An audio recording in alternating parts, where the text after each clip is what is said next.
so freaking bad. Wrestle me. Welcome, everybody, to Juice Pro Wrestling episode 106. Cordially, Corbeil. With me today is the creator, the curator, and all-around master of wrestling with wrestling.com, Andre Corbeil. What's going on, brother? Cracking the whip on episode 106 of the Juice Pro Wrestling Podcast. Oh, Glad to be yeah. with you boys here tonight. Talk some wrestling news and some TNA/Impact Wrestling discussions. Going to be great. Glad to be with the Juice and Sreten. Oh, yeah. You're going to get wet with Sreten. It's real. It's damn real. Oh, yeah. So, Andre, for people that aren't familiar with you, I first encountered you. I think I started following you on my own personal YouTube account, which is at Juiceafuge, if you guys want to check that out. I want to say 5-6 years ago, man. It's been a long time. You're an old motherfucker, man. Yeah. But dude, you provided great content at the time. You were one of those guys, and still to this day, with Impact, I was really like promoting them. And back then it would have been TNA wrestling, in more of a positive light. And even when they weren't too good, because I've been a fan since the inception as well. Attended several shows, including the first Bound for Glory in Chicago. Just solid ass content. Like I said, very positive. And it was a very rare time for that because not a lot of people did it. And they've kind of eased up on it a bit, but there still is a lot of TNA Impact haters out there. So what we like to do is to kind of counteract that shit, much like you do, and promote something positive and talk about the positives. And TNA wrestling, like I said, I'll say it again. I've watched it since its inception. I've enjoyed it. I've been through the good, the bad, and the motherfucking ugly with that shit. And I think they're on fire right now. It's been a total complete turnaround with these guys since Anthem took over, and they kind of had some bumps, starting with that baby steps. They had to get rid of Jeff Jarrett and all that bullshit, and I think once Ed Nordholm lightened up and let guys take their own gimmicks wherever they want, and just became more business friendly. Because let's face it, if you're going to be a wrestling company trying to compete, or at least think you're going to compete with the E, you gotta join forces, because that's the only way it's going to even come close to possible. They're fucking machines. Or just blaze your own trail and do your own thing. Yeah, exactly. But Impact Wrestling, like I said, they've been on fire. So I'd kind of like to get into some Impact talk with you tonight, man. And what's going on with them? What have you enjoyed with them? We were talking earlier before we went on air. Last week, you on your YouTube channel, you did a live stream, which you do, I believe, every Tuesday for Impact, right? Live while the show's going on, building a community where people can interact on the fly. Yeah, I think wrestling is a subjective sport, and nobody's technically right, nobody's technically wrong, and it's really interesting to see the breadth of differing opinions. And I think it's really great. It's a positive place. Weekly Impact Wrestling podcast.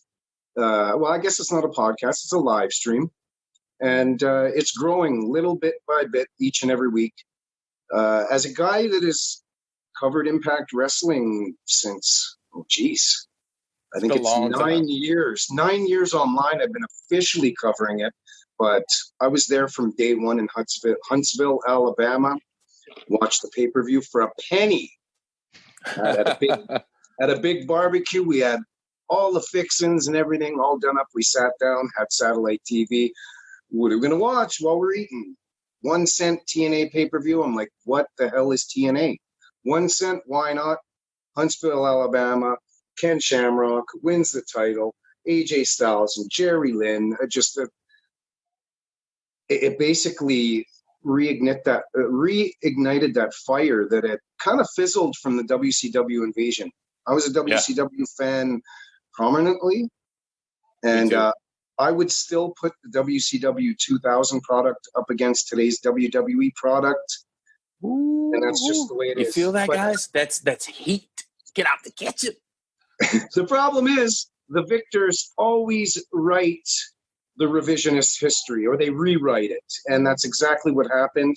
and to these younger generation that think that WCW was terrible and it was a mess and so on and so forth.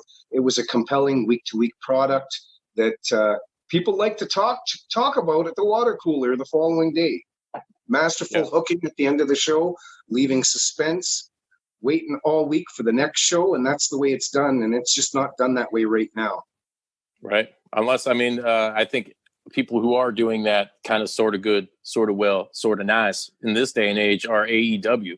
But look at, the son of a plumber, the guy running the fucking show, if you will. Dude, he grew up in the business, and he grew up when WCW, Dusty was there. They were on fire, dude. It's weird because when TNA first came out, I used to kind of look at them, and I've always wondered what would have happened, what WCW would have looked like had that pay-per-view happen, the Big Bang. They were talking about Eric Bischoff had a team of investors, and they were going to completely blow up the whole thing and just restart it and build it like around Goldberg. And who knows what would have happened with that. I always you think of the mind. Sorry, go ahead. Well, I always looked at TNA as like, man, dude, what if that was the next WCW? Because if it had that financial backing, dude, like out the get-go, dude, TNA would have been fucking amazing, And I thought the same thing here with AEW. It gave me that WCW vibe again, I don't know why. There's a lot of, maybe because there's a lot of familiar faces there. And, when you kind of name your show Bash at the Beach, it brings up these vibes, and let's face it, as wrestling fans, we all succumb to nostalgia, man. There's nothing really better. And just as a sports fan in general, I've been, getting super wet and squishy over the Last Dance, the ESPN, the Michael Jordan doc, it's getting fucking soggy up in here. I might have to put on some waders. But my point is, as wrestling fans, dude, we eat it up. And, that's what they provide us with, man. And going back to WCW, I agree with you, man. I was a WCW guy. Some of the best times, like after WWE, WWF got really horrible, and let's face it, the New Generation era wasn't that good. No. After the Hogan era, there was this transition period to where they copied ECW, and the attitude of the NWO, and WWE really didn't do, if you think about it, too much original shit. They haven't done too much original shit back then since the WWF days. Vinnie Mac Sr. Yeah. So. But anyways, all that aside, man. I want to add some color on something you said, though, Justin, as it pertains and relates to WCW and what could have been. Let's not forget that Macho Man Randy Savage was also one of those investors. Yeah. Ran one of the most successful, what do you want to call it, outlaw territories. Because let's face it, most of the outlaw territories were fly-by-night. ICW had their own television deal. They were going up against Memphis. They were going up against the Welsh promotion. And they still survived. I think it was 5 years that they had a TV deal before they had to close down. But Macho Man brang a lot of experience as a wrestling mind. I often wonder what could have been if WCW won the war, and I, in a lot of cases, wish they would have won the war. But this might get me a little heat. Vince McMahon never officially won the war. He bought the win. Yeah, they killed themselves, man. Basically, their company sold out. If they would have stuck with Turner would have he didn't care how much money he was losing. He loved wrestling, But once he sold out to AOL, there was that merger at Time Warner. It's old Ted didn't matter how many billions he had no say. They don't want wrestling. It's done. And and as you just said, they didn't want wrestling. Yeah. And without the TV, what is the brand worth? Right, exactly. And I've stated this many times on our show. The buyout of them and ECW. I was huge in the ECW. That shit was revolutionary, and both those companies did something special in the 90s. And here we are fucking 30 years later talking about this still, So I always, one thing I wanted was, okay, WWE buys them companies. And they did this with ECW. It was piss They did it with everybody. They did it with everybody. Well, this is what I'm talking about. Restart WCW or let it keep going. And you fund it and then step away and have that as your competition. That would have been cool. They had tons of hours now of programming that they needed to fill, a huge ass talent roster. Just the canvas was there. They just didn't fucking paint the picture very well at all. Over time, those top stars in WCW that were sitting at home on fat contracts all would have eventually come through one by one by one. And I'll tell you something, instead of bringing everybody in all at once, you have a Scott Steiner appear one week. You have another top superstar another week. And then people are like creaming their pants. And this brings us to TNA. Exactly. The WCW, ECW invasion angle was one of the shittiest book angles in professional wrestling history. It vexed me to the point where I said, F it.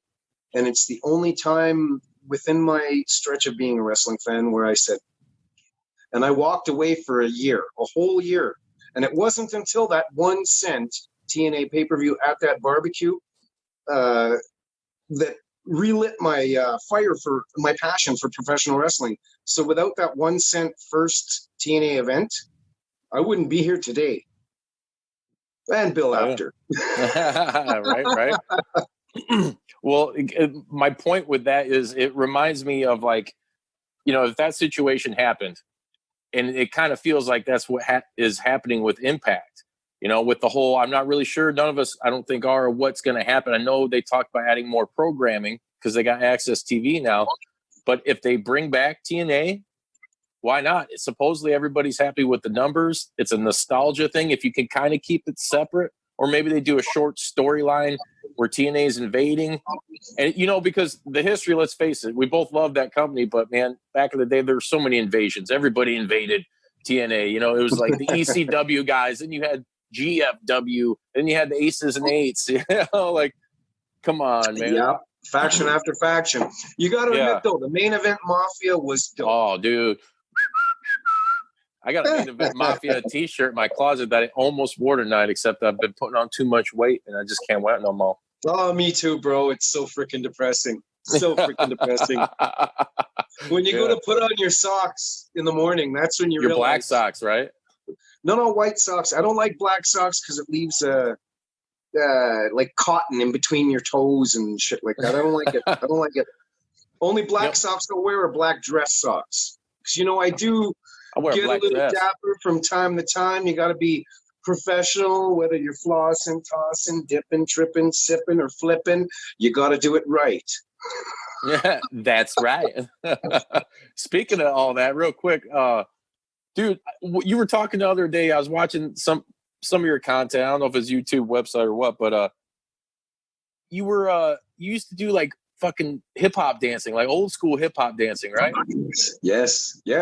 I used to be in a hip hop group called Project Wise. We opened up for acts like Twin Hype, The Dream Warriors, Public Enemy, Maestro Fresh West, Kish. And this was around the age of 17 to 19. Very fast portion of my teen years, had a real good time, lived real fast, and doesn't get much cooler than being on stage and having women throwing their undies at you. So it happened. It happened. Oh yeah. Were you like breakdancing and shit, like old school? I was the solo dancer of Project Wise. Everybody was in tandems. Originally, Mohammed, the manager of the group, put me in with two guys that were rather tall, and I'm pretty short. I'm only 5'9", and my style was much different from them. They were like R&B kind of footwork, kind of sliding, Four Tops, Temptations, kind of with a more modern kind of thing. And I was just aggressive flip spins. And so Muhammad's like, you're our solo dancer. So I was the solo dancer for the group. And while the concerts were going on, we would rotate. And it was a constant flow of dancing, each song, and then we would switch, and then we would switch, and then we would switch. And it was a real cool time. I got discovered by Project Wise at it was a private birthday party in a hall, and it was a big hall. A private party? Yeah, private party. Oh, I get it what you did there. So I was busting out, had circles around me and all of that stuff. And I got a call the next day from Mohammed, who was the manager of the band. And I actually went, I'm going to have to think about it, maybe. And then my mother was like, how was that again? That's right. So, yeah, I made him wait like 3 days. And then I said, yeah, I'm in. And it was a great experience. I just thought that was a cool little fact. I heard that. I was like, that's why I was joking around and Sreten. I was like, oh shit, Andre was a fly girl. He even went shopping with Flavor Flav. Flavor Flav. His ass got the boot this year, though. You know, Chuck D said, hey, get the fuck out of here. Remember his show? Remember his dating show? Yeah, dude. Was my little foofy all competing for Flavor Flav. Yeah, and don't forget about what's her name too, Red Sonja. What was that chick's name, Sreten? I can't remember. I just watched Beverly Hills Cop 2. Red Sonja. Isn't that the chick that was married to Sly Stallone? Yeah. Brigitte Nielsen. Yes. Yeah, she's like when she was with Flavor Flav, it's like, ooh, my little foofy. Oh yeah. Did she ever age, huh? Oh yeah. You look at her in the Rocky. What was it, Rocky 4? Yeah. Oh yeah. Like she was gorgeous in Rocky 4. Yvonne! Punch him, Yvonne! Throw the damn towel! But yeah, I had a cool, my teen years were really cool. I think it factors in with me being a social butterfly and being a natural for what I do. And I think that's one of the things that Bill Apter recognized. I think he also appreciated my sense of humor, that I'm not robotic. Yeah. So he took the chance on me. And that's awesome. And I can't stress enough for those of you out there listening, like how really, like when Bill Apter passes, I know this maybe is a morbid thing to think about, but fuck it, everybody's dropping left and right. He is going to be one of those important people that like, it'll be a sad fucking day. Like that dude's contributed so much, you know, especially to a lot of the older generation of wrestling fans out there. I mean, you were looking at his pictures, reading his articles back in the day, you know, his interviews and shit. Like, he'll be the first media guy inducted in the WWE Hall of Fame. Oh, dude, There's no doubt about it. Yeah. And I would have an aneurysm if Dave Meltzer was the first inductee. I would have an absolute aneurysm. So you don't like Uncle Dave, huh? No, I don't like him at all. I think he and Brian Alvarez are responsible for cultivating and culturing the TNA hate that has been so apparent. Yeah. It's all a trickle-down effect from the Meltzer minions who echo everything that Dave Meltzer and Brian Alvarez have echoed over the years about TNA and Impact Wrestling. It's you'd think that Dixie Carter stole money from him or something. Well, that's the problem is she wasn't giving him money. That's why they weren't going to talk good about her. Those guys were hating a lot back in the day. There was a long time, a long flood, man, where everybody is just ripping on it. And there'd be some good, solid episodes. It's been better than Raw for a long, long time, you know? Yeah. I mean, I even liked the Hogan shit when he was there. And sad to say, like, brought in the Nasty Boys and those guys. I mean, that sucked. But it was still more enjoyable than that week's Monday Night Raw. And you got to ask yourself as a wrestling fan, looking through the scope of Impact Wrestling or TNA, whatever you want to call it, you have to ask yourself, is the slow rebuild because of that culture that Uncle Dave and Brian hammered out?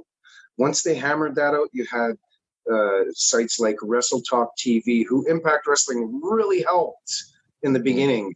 Yeah. I was watching their shit when I found you. Like you guys, it was you guys in like WrestleMania, I think, and some other, cats. I do. I don't hate the WrestleMania channel, but I do think it's the most overrated channel in the YWC. Yeah. It's just Thank you just for some joining British guy Wrestle. reading off of a sheet, plopping pictures up. Yeah. Thank you. If you like this video, I make him sound more Arabian, I guess. You sound familiar, bro. Las Familia? You mean we're smoking dog shit, man? Yeah, there are a lot of those guys, man. It's been an upward trajectory for Impact Wrestling under this new regime, but it's been a real slow baby step progression. There are a lot of fans. A lot of fans walked away and decided, "Oh, I'm never coming back." But it's not the same company anymore. It's not.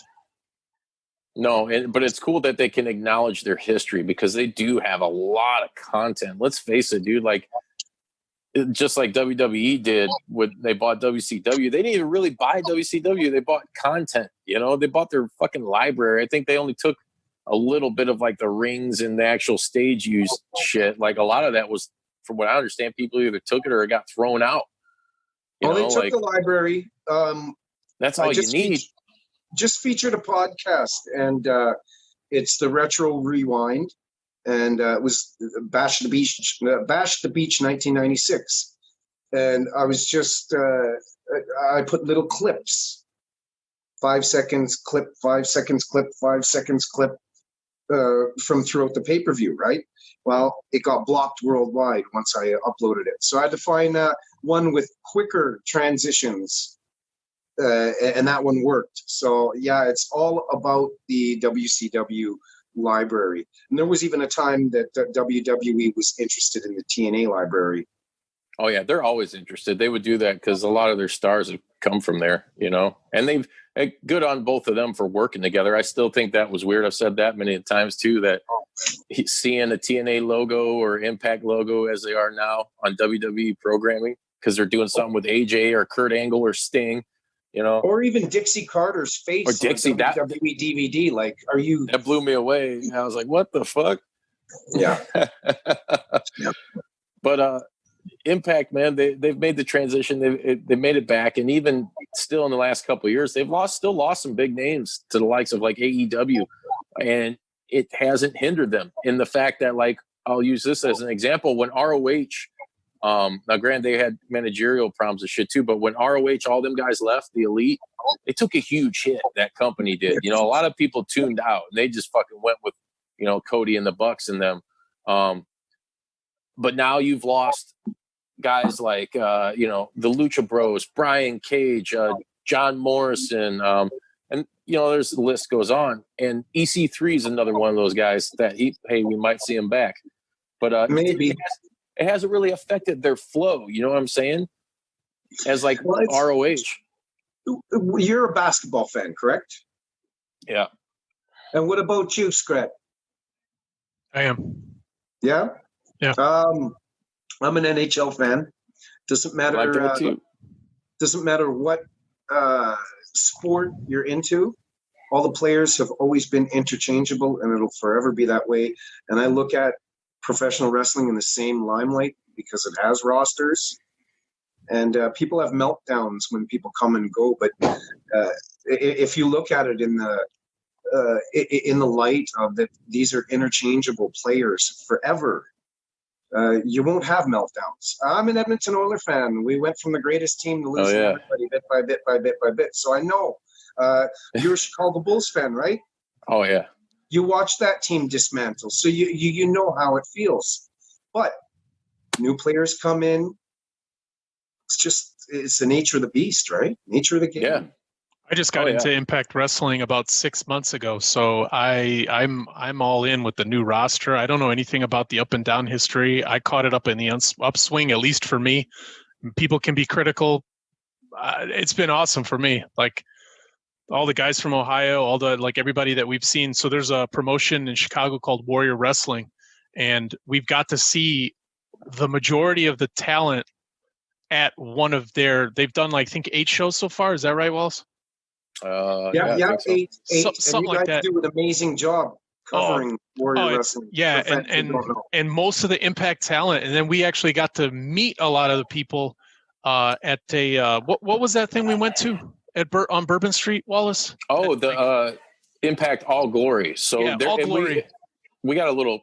It's a quick little video, but there's a highlight video from that on our YouTube but yeah, too. With All Glory, it was meant to feature the indie Chicago talent, but then all the wrestlers, like the regular roster, Everybody from Impact was there, out there just watching, and you could see, and they were all accessible. I mean, nobody, like the fans weren't hassling people, and it was pretty great. But as far as like my history, like right now, I'm new to the whole wrestling thing. I've like Wallace has ignited my wrestling fandom, and I've been dipping my toes in all these little promotions, and all these different promotions, I mean to say. And so for me, I definitely I don't hate on anything because it's all fucking fun and entertaining for me. Like if I don't like some sort of bit or a match or something, there's 8 other places I go to, but Impact is on my live stream, and like I watch it live, and then I'll watch like highlights later, and it's, to me, what they're doing now is it's just fun and entertaining. And it has its own personality. Like it's good for all these places to have their own thing. Because I think as like the indies almost have their own cumulative. They might be individual, like they do little bits and shit, but I think all in all, they're like one big promotion to me. Yeah. So what was the kicker for you, Sreten? I don't know. The Warrior shows combined with my first when I went to freelance wrestling in Chicago. Being around those people, and then seeing that. So I watched a lot. So in the 90s, I didn't watch any, I should say in the early 2000s, I didn't watch anything except for MTV reality shows. And when I saw that the barrier to entry for people that wanted to entertain and be wrestlers, I watched a handful of people just get their asses handed to them, like get the shit beat out of them, because that was what you needed to do. That was your that was your hazing. You got hazed by getting the shit kicked out of you. Yeah. We're gonna stretch him. And that was kind of a turnoff, because there was like 2 things that turned me off. Like whatever, that's the way it was. So old school guys who knew how to put on a show but didn't get trained, they just got their ass kicked for years and years and years until they caught on. And then if most of them that were big were charming, they just had a natural charm, and they learned fast how to act to a crowd. But there was the barrier to entry was super hard. Nowadays, if you're athletic and you could perform, people are welcoming, and the fans they seem more rabid, and I really like that welcoming nature. I guess to answer your question, I like the fact that I could walk in and as a nobody, as a new guy, nobody was like, "Hey, new guy, shut up." They just allowed me to enjoy myself. Like I was there to be entertained. I didn't think about stupid politics. I didn't think about shit I didn't think about my job, my bills. I didn't think about shit. And then what really solidified it was being able to this was being spoiled as like part of the podcast or media or whatever you want to call it, or just being lucky, where I got to shake hands and have multiple conversations with multiple performers from different promotions. And everyone was cool. Like everyone was like interested in talking. Everybody was like, it was just, and it might just be luck. You know, there's bound to be some assholes out there. I'm an asshole half the time if you catch me at the right time of day. Yeah, he might have been the guy from the early 2000s that was like one of those guys like, hey, you don't have to be a fucking asshole. You could turn your back. It's different, but you don't have to like punch somebody in the face to be like, hey, you want to be in my club? Let me beat the hell out of you. Don't defend yourself. And as a fan or someone attending the shows, like you were just alluding to, wrestling is therapeutic. Where else can you go for $20? Pay $20, yell at someone, call them an asshole, get all your weekly frustrations out. You walk out of that event door and you feel like weight is literally, all the shitty things that happened throughout the week is gone because you just went to a wrestling show, screamed and yelled. Where else can you go and yell at somebody, "Boo, you're an asshole, you suck," and it be acceptable? Wrestling. Yeah, I went to a promotion, and I'll quit with my promotional stories. But I went to Gali Lucha, which is a Latino. It's a Mexican promotion with a lot of luchadors. It's a Mexican promotion. Are you sure? Yeah, like it's It's Canadian, I think. Yeah. And It's like Vampiro. Yeah. Is he Mexican or Canadian? But I wanted to go to a show. I didn't know how to get there. I figured it out. It was in a indoor soccer arena gym. They set it up with the gym. They had Ray Phoenix, I think, was the main event. And what was crazy, I didn't know anybody, so I just walked in. I stood by myself for a little while, and at one point, I met a guy that does a local or a Chicago podcast, Two Hills and a Face. I knew him. I sat down with him right away. He was like, "Hey, come sit with me." He got me a micheladas, and it was like that big. What is that? I'm a Canadian. Tell me what that is before you It's like Mexicans are going to get mad at me. It's like a Mexican Bloody Mary. So they put certain ingredients like tahini and certain spices and stuff, but it's like a Bloody Mary. And it was like beer with clamato juice? Yes. Okay. Yes. Did you just look it up? No. We have beer. Yeah. Half of beer. Yeah. It was beer with a bunch of shit, and it was huge. It was like a 2-liter container that they gave me. And it was me, Chris, and then this guy whose handle is Cactus King, and he actually called us up. He's a dude that knows everybody in Chicago too, and he was just incredibly welcoming. He was like, "Hey guys, come sit with us. Let's create our own little group of guys." Like it wasn't all guys, but we sat down. It was all guys. And I had a blast with these strangers. Everybody was super cool. They didn't need to be. They could be like, stand by yourself, man. I'm off-putting, dude. I'm a big ass dude, and when I'm sitting in the corner in the darkness by myself, I look like a creep. I look like I'm smelling everybody, and like I got my arms crossed. And so for them to like welcome me, and that's happened multiple times. That's how you water the seed of my fandom, man. Just be cool with me, and everybody so far has been good. It's so like. I'm sure people will be dickheads, and I'm cool with that for now. Like I can interact with maybe 10 dickheads, and I'll still be a fan. Yeah, there's peas. Everybody else there's has been those cool. kind of peas in every pod. There's those kind of peas in every pod. But generally, the wrestling fan base is pretty accepting, albeit they're very opinionated. When it comes to the product, they're very opinionated. Yes. I gotta ask you, are you Croatian? Just looking at the spelling of your last name, Serbian. Serbian? Okay. Yeah, Serbian. Jeez, I just buried myself there. You're fine, dude. 50-50 chance. It's 50-50. I asked because I used to date a Croatian girl, and it was Ovic. Yeah. So he finds you attractive? That's not what he's trying to say. It was Malkovic. Yeah. Yeah. John Malkovich? Yeah. I don't know what he is. I don't know either. I think Polish. I got a little bit of Polish in me. I bet you have. Oh, shut up. Polish, French, and Welsh. Oh, nice. I don't know what I am. I'm just a mutt. But let me say one more thing. You definitely have Scottish or Irish in you. Yeah, I got some, I think, Irish. My sister actually Wallace, did. Wallace is either Irish or Scottish, right? Yeah, I got some Italian blood, too. I used to think I had a lot more, but one of my sisters did that 23andMe or whatever the fuck that is. Oh, geez. Now the New World Order has tabs on you. Yeah. Well, I would never fill out one of those things. No matter how large my curiosity is to my family tree. I am not going to put myself in the database. I'm not going to put myself in the okay. Because there might come a time where I might want to unplug from the Matrix, you know? No one can ever truly unplug from the Matrix. Are you going to get your Twitter fix? I don't even know where I'm going with that. Yeah, I don't either. So let's turn it back around. Well, what I wanted to say, I take 80 minutes to get to my point, and so do that's why I usually shut up about things. But one of the things that has impressed me about Impact is the fact that they have storylines that other people just aren't doing, and they're bringing people.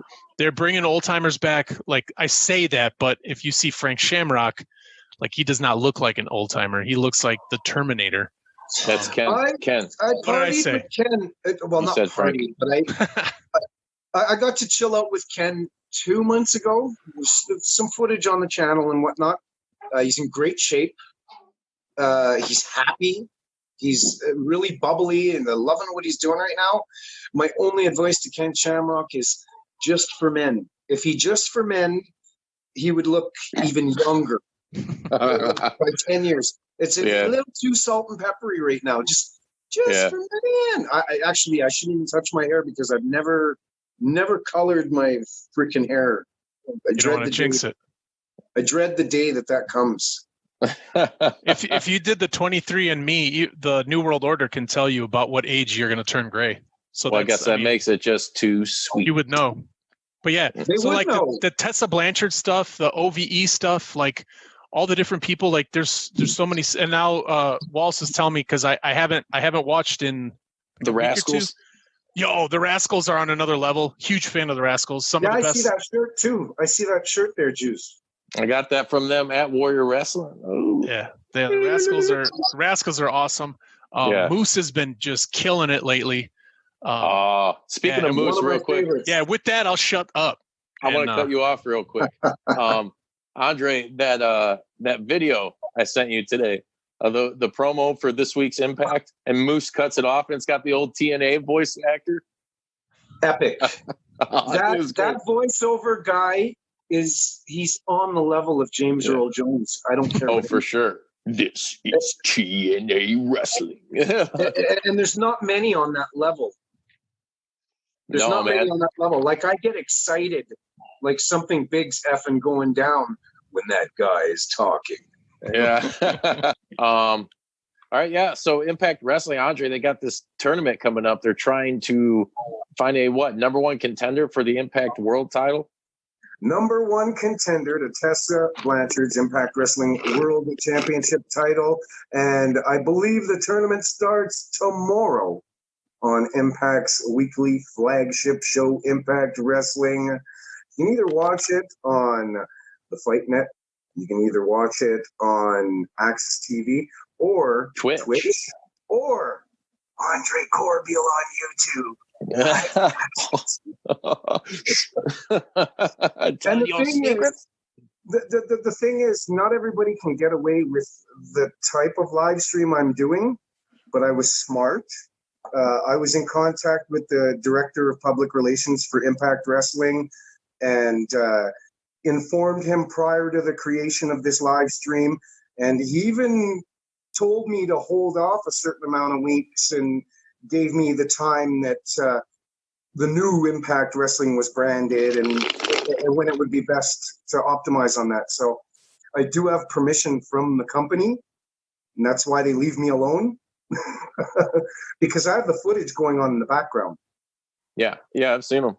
So I definitely have to thank Impact Wrestling for being supportive in that regard. Hell yeah. Yeah. Oh. So I couldn't do that with AEW or WWE. No. WWE, I'd imagine, would be a pain in the ass for anything, trying to do anything with them, unless you're another $1 billion asshole. I do have the same access to WWE. Like I do have the director of public relations number and everything. Like, I get free WWE tickets when they come to Calgary, and they've treated me great. I have to applaud WWE for the professionalism, the way they've treated me and handled me. It's been 4 different shows now where they've given me multiple tickets, and one time was second row ringside. So, like, doing it well. Yeah. I went with a local politician. politician. Oh, there you go. I had to hand sanitize after the show was done. Was he taking notes? Was he like, I got to do that. I got to start doing that. No, he's pretty cool. Some of the performer moves. Cool. Good. He was one of the silent partners for Hart Legacy Wrestling. Speaking of that, who's all involved in that? I mean, I also remember the Hart Family. Sorry, I got Ice Cube. Brett never endorsed it, but other Harts have endorsed it. It's not owned by a Hart member. It's owned by a woman named Stacey Angel, and Hart was very hands-on with Hart Legacy. A lot of Hart Legacy is Smith Hart's baby. Other Hart members like Diana Hart, Ross Hart, have all endorsed the HLW brand, but the way it's run, comes back for a little while and then disappears, and then it pulls a Chris Jericho. It pulls a Chris Jericho. So the last handful of shows was, like I said, 2 months ago, when they brought Ken Shamrock up and whatnot. And I don't know when the next shows are going to be. So it's fly by night. Bug it. Now, if Brett would endorse it, that would be the push the promotion ultimately needs. And of course, Harry Smith and Teddy, they've all endorsed it and whatnot. But the Hart family, being a family that big, and let's be real, everybody, the bigger your family is, the more division there's going to be within that family. It's just human nature. Oh yeah. It's human nature. Hey, does Brett still got the Calgary Hitmen? Is that still his team? No, he sold his shares. Yeah. I believe it was part of the deal that they keep the logo for legacy purposes and whatnot. But I think those are cool jerseys. Yeah, I thought it was cool. Kind of reminds me of Casey from Ninja Turtles, though. Yeah, Casey Jones. Dr. Jones. Dr. Jones. That's what you get when you listen to the Juice. Get some fucking weird, obscure '80s movie references. Yes. So once they kick this tournament and shit off with Impact, I mean, you got Moose claiming to be the TNA World Heavyweight Champion. It's kind of weird how that's playing out. It's very interesting. Are they going to bring it back for another show? You know, like say Impact runs Tuesday and Thursdays or something, or Saturdays, and it's actually a TNA show is one of them. I think that would be kind of cool. Historically famous for Thursday nights, right? So if they bring a TNA based show, the fact that Anthem owns the network, it would be easy peasy. It would take more time to iron out the wrinkles once the show started than actually getting the show implemented on the network. It'd be cool too if they went back to like a 6-sided ring. Like keep it totally kind of different, you know, like it would be kind of a legit invasion angle, more so than like an NWO, you know, like like it's a company eating itself from within, like from their fucking past or something, you know, like the NWO kind of rot within. Yeah. Let that body rot. Did you guys like the 6-sided ring? Yeah, I thought it was cool. I like it for aerialistics. But the guys don't like to bump as much on them. It's a lot stiffer bumping.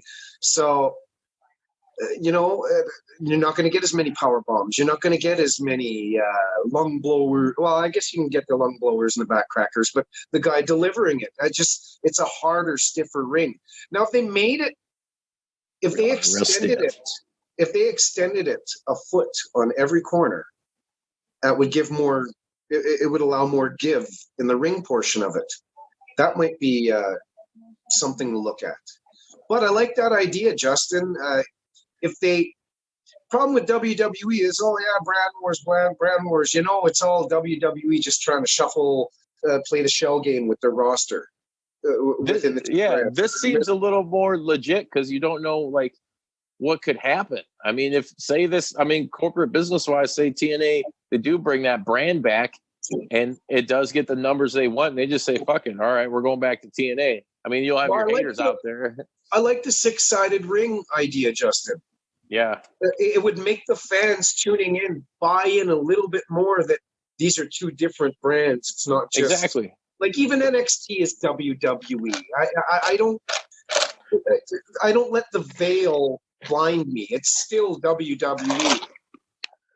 You know, NXT's better than WWE. No, it's not. It's WWE. That is true. You know, root beer's better than cola. Oh, it's still a Coke product. You know, like, Cola. just I Can don't you know. give me a liter of cola? A liter? Yeah. liter. Jab me with my metric system. Yeah. A liter of cola. Yeah. I can convert some things and I can't convert other things. I don't want to use metric for some things. I want to use standard for other things. It just, I don't know. I wish we were all in the metric system. It'd make things a lot easier. You think so? I find it Yeah. kind of confusing in ways, though.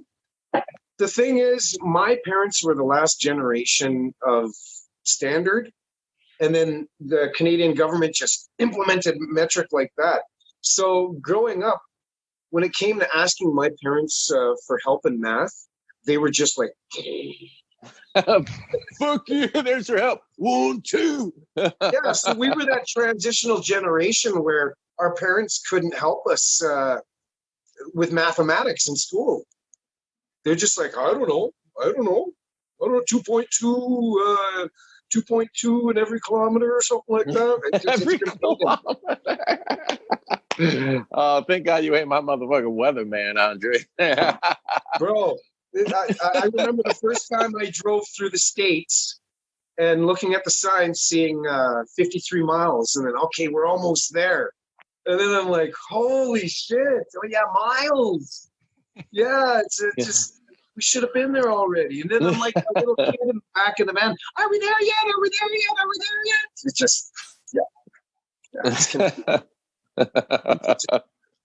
But Very yeah, nice. we have Hernandez taking on Madman Fulton tonight in this tournament to determine a number 1 contender for Tessa Blanchard's Impact Wrestling World Heavyweight Championship. We also have Rohit Raju taking on your boy Trey Miguel. That should be a fast-paced match. Moose versus Suicide. I don't like this current incarnation of Suicide. He can't even do the gun thing right. He does it over his eye socket in the mask. He should just do this. I personally, who do you guys think Suicide is?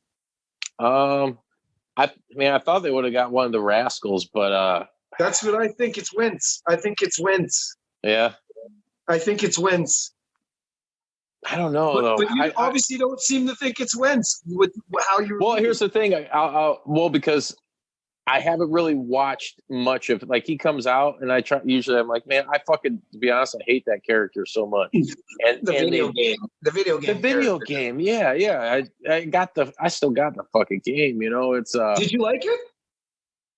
I did, but the controls were kind of hard, you know. It wasn't very I didn't think it was very user friendly, you know. Like, I'm just so used to the old school, like, No Mercy Nintendo 64 controls. They're so easy, so fluid.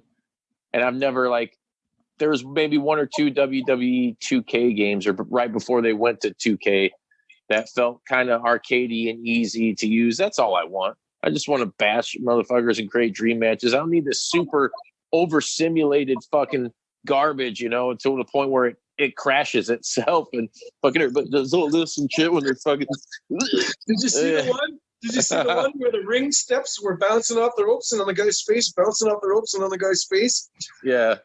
Oh, I don't know. Personally, I like the Super Nintendo WCW games. Those were funnest to play for me. Oh man, those are cool games, but they were rough. Okay. Yeah. So I believe it was the first game you could actually pull reversals in mid-move. I'm not a gamer, so I haven't played games in a long time or even owned a system in a long time. It's fun. It's a good way to pass the time. I'm starting to put out some clips now of just random stupid shit I do in video games and kind of experiment with some stuff. So it's a fun thing to do, you know. Another way to get some content, get some eyeballs on these nuts. But it's Suicide, man. Just never did it for me. So in a way, I don't really care to know who's under. I'm just wondering. I care to know why they wanted to bring him back. Like, oh, he's a huge part of TNA's history. Like, he feels like a John Cena. He feels like he was forced on me. Like, it's so stupid that he came out of this video game. It's just an excuse to double book one wrestler, and when you're double booked, you don't get paid twice. Yeah, and it's half-assing it creatively. It's like stretching a gum. It's like stretching gum as far as you possibly can. you know? Yeah. I will agree with that statement. That is correct. We also have the knockouts taking center stage. Talking about, we're not going to go with that storyline, blah, blah, blah, blah, blah. The North, they're going to be fighting champions. You watch, they're going to end up facing some jobber team again. And what did you guys think of that? Did you catch that segment with the piped in crowd noise and the jobbers and what did you think?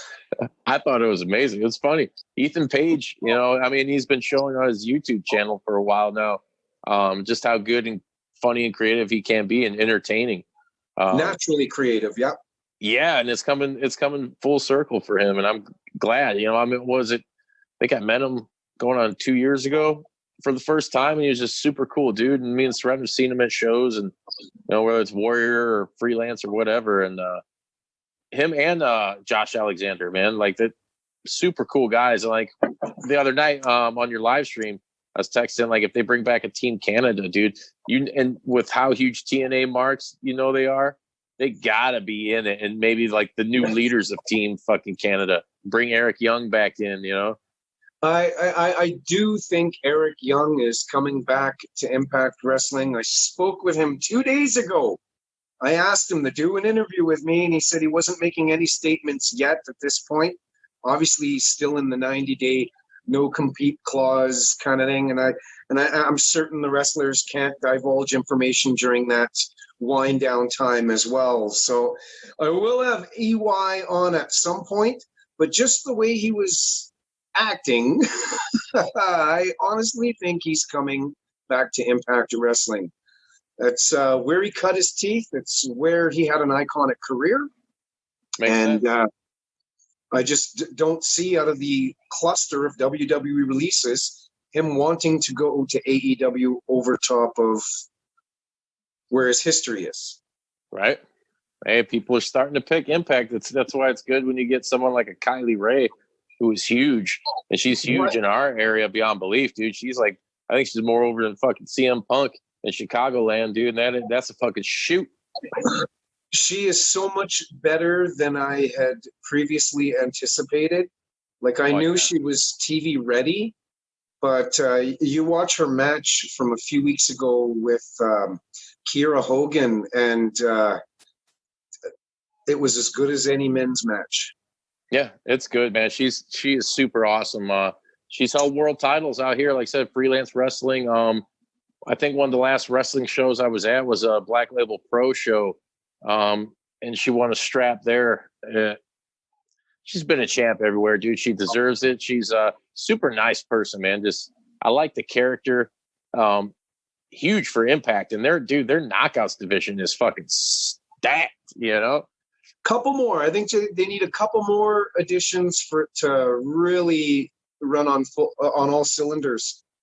Don't let the nice character of Kylie Ray fool you, fans. This woman works very stiff, and I really like her style. She really won me over 2 weeks ago. Really won me over. Everybody knows stiff is my style, But Sreten making that face. All the people, at least all the people that are just listening to this, can't see the De Niro-esque face he made. De Niro of disgust over there. How do you keep a straight face half the time? How do you keep a straight face? Some of the stuff that comes out of Justin's mouth sometimes. It's because I'm pissed at him like 98% of the time, so I'm usually just giving him stink eye. You do a great job at masking. Yeah. You guys. There ain't no division on the JPDUB podcast. It's just no. Until the cord is paused. Yeah, right. It's like, you fucking idiot. And the cat's out of the bag and the claws are fully developed. Yep. What a swell guy he is. But I think Impact going forward, man, it's nothing but big city nights, as the Scorpions would say. Everybody needs to tune in more to these guys. Like I said, we go down the fucking roster and tell you like the amazing talent, and they've finally connected with bringing in a lot of these top indie stars, which is what they should have been doing years ago when they had Spike and all that shit, you know. But I don't think the talent pool was as good as it is. Well, I can't say that. There's a lot of people. They're doing the right thing now. And doing the right thing. They're paying their more than roster. Spike Lee ever did. They're paying their roster throughout this what do we want to call it now? We're not on lockdown anymore here in Calgary. They finally lifted it. But TNA this lockdown? Isolation or whatnot. But yeah, Impact Wrestling have been paying their roster members. And the same idiots that were out there reporting any negative thing on the company that constantly say, oh, a company that doesn't pay their wrestlers. It's not even the same ownership. Yeah. Their company structure right now is healthier than it's been in its history. They're actually being run like a business, a company. Yeah, So, I'd like to see them kick up their merch game a little more. You know, I mean, they got absolutely. in with like pro wrestling tees and all that, but that's great. Bring Don West back. He's the man to do it. Oh, dude, he's great. They need to utilize him. Don West is. I think he's from out in our area too. I want to say. I thought I read Don was from Hammond, Indiana. I could be wrong. Sell me maple syrup. Think about that. His Think insane about that. deals. Yeah, remember those $20 bags on like ShopTNA? The brown bag. The brown bag special. The blue bag. I get them. I get fucking a cool Samoa Joe shirt and then a fucking what was his name? God, Sean Devari shirt, and I was like, it was orange. It was like a jail shirt, you know, like a inmate. Fucking, I was like, that would be my reaction if I got the Grado shirt. oh yeah. Fucking Grado. That would guy, be my dude. reaction if I got the Grado shirt. Yeah. Whatever happened to Grado? He went back to fucking the UK, right? Yeah. ICW or whatever. Yeah. I liked him and I didn't like him. He's good for entertainment here and there, but anyways, we'll talk about the positive side of Impact. Right? Hey, This motherfucker gonna bring it down.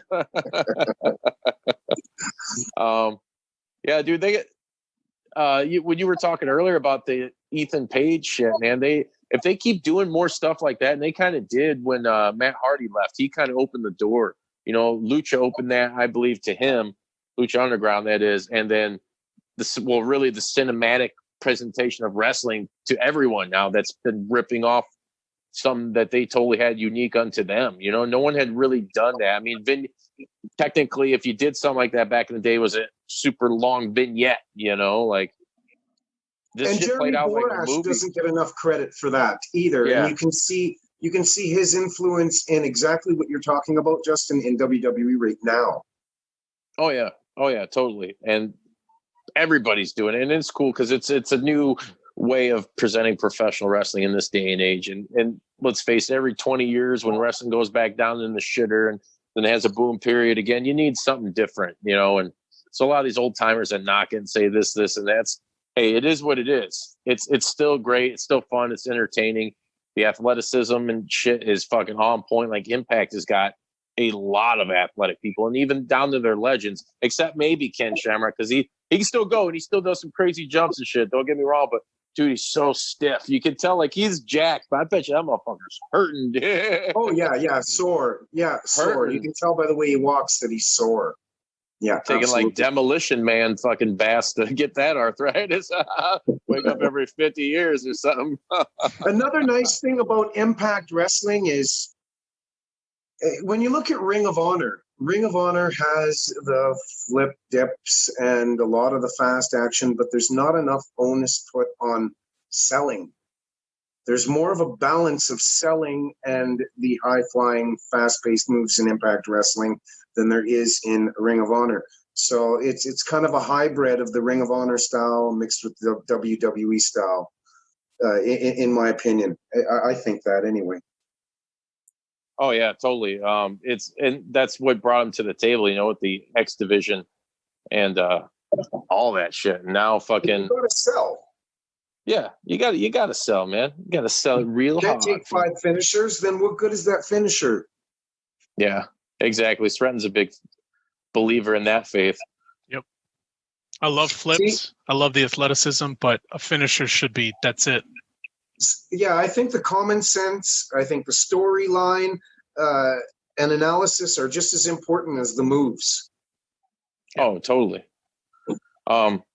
So real quick here, because I'm going to have to head out soon because I got, family matters, and I ain't talking about Urkel for all you listening out there. Like, what that boy thought, I got Steve Urkel in the closet. I ain't got him.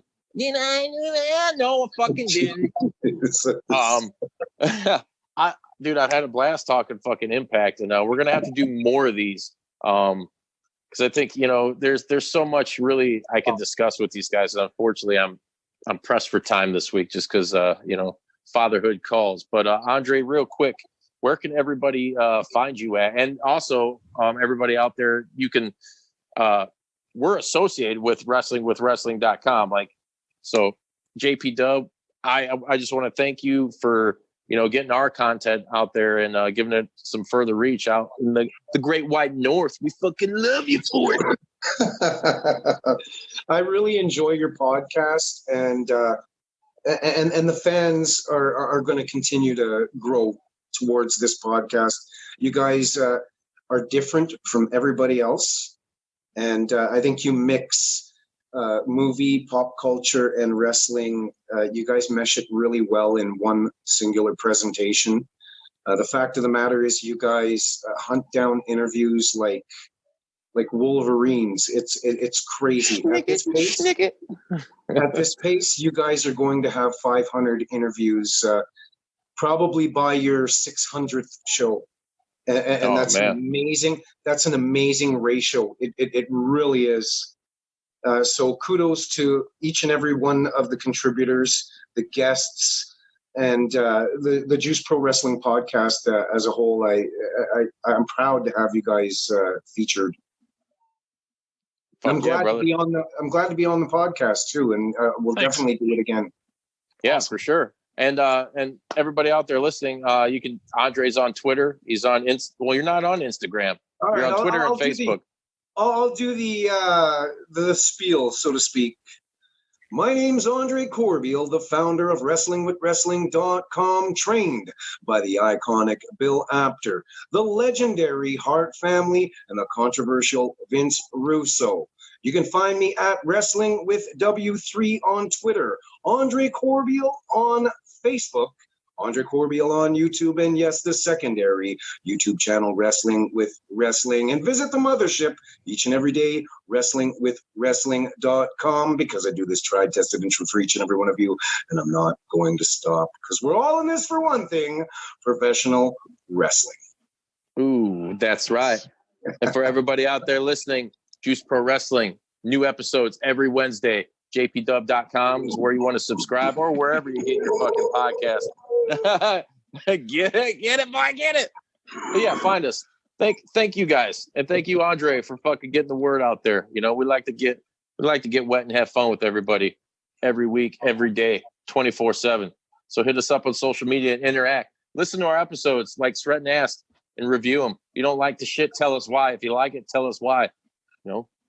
Thumbs down is just as important as a thumbs up, right? It's still exactly. Yeah, because then you could talk shit, and I could just put a sarcastic smiley face after you do. We'll see you next week, bitches. Wet 'em up, wet 'em up, wet 'em up. Oh my God, I'm so wet. Andre Corbeil makes me sick.